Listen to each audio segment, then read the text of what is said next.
ግን እግዚአብሔር የጠራው አምላክ ትልልቅ ስራዎችን ከዳንኤል የሚበልጡ ስራዎችን እንደሰራ ሰው በአቅሙ ማያረጋቸው ነገሮችን በጸጋ አድርጎ እንደመጣ በዘመን መንፈስ አድርጎ እንደመጣ ማየት እንችላለን። ስለዚህ ጸሎትን በልዩነት እንዲጸልዩ ተልእኮ የተሰጣቸው ሰዎች አሉ። ረጅም ጊዜ ውሎ አድሮ የሚጸልዩ እንደተንበረከኩ እንባ የሚቀድማቸው ሰዎች አሉ። እግዚአብሔር እነዚህ ሰዎች ያብዙልን።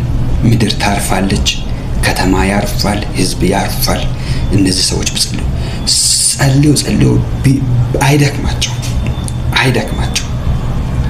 ይህን ሀሳብ የሚደግፈው ትንቢተ ኢሳይያስ ምዕራፍ 26 ቁጥር 17 ላይ ምጥ እንደያዛት ሴት ተጨንቀናል፣ ፊትህን ወደኛ እስክትመልስ እንደዛች ሴት እኛም እንዲሆነን ይላል። ስለዚህ በጭንቅ ይጸልያል። በቃ የእግዚአብሔርን መለኮታዊ እጅ እስኪመጣ ድረስ ያመጣሉ። መለኮታዊ እጅ ይምጣ፣ የበቃል እጅ ይገለጥ። እኛ ተጨንቀናል፣ ያንተን እጅ እስክናይ ድረስ ጓጉተናል። እስከ መቼ በዚህ አይነት ህይወት እንቆያለን ብሎ እግዚአብሔር የሞጥኝ ብሎ ያዙ ሰዎች እንዳሉ ቀደም የኢየሩሳሌም ጉበኞች ሆይ ይላል።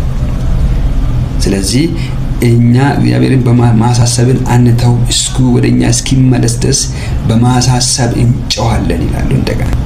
ስለዚህ ጸሎት ሸክም ያላቸው ሰዎች እንዳለ ተጨማሪ አርገን ብንይዘው ጥሩ ነው ብዬ አስባለሁ። ልዩነት የለንም። በተጨማሪ ሸክም የተሰጣቸው ሰዎች ደግሞ በልዩነት በትጋት ይጸልያሉ።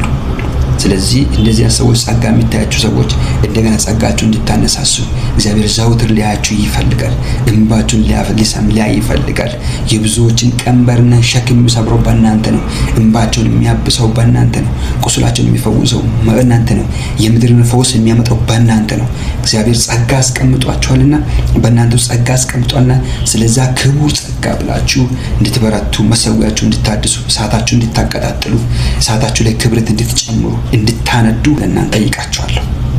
ስለዚህ ራሳችሁን አነሳሱ፣ ጸጋችሁን አነሳሱ። ይበልጥ ከትላንትና ይልቅ ጸልዩ። አምላካችሁ እግዚአብሔር በእናንተ ውስጥ ስላስቀመጡ ጸጋ እናንተን ፊት ለፊት ላያችሁ ይፈልጋል። ሸክማችሁ ተሸክማችሁ ስትንበረከኩ በሰማይ ታላቅ ደስታ ይሆናል። በጥልቁ ሰፈር ደግሞ ነውጥና ረውጥና ፍርሃት ስለሚወድቅባቸው እናንተ ውስጥ ያለውን ጸጋ እንድታነሳሱ በዚህ ደቂቃ በክርስቶስ ኢየሱስ ስም እንደገና ጠይቃችኋለሁ።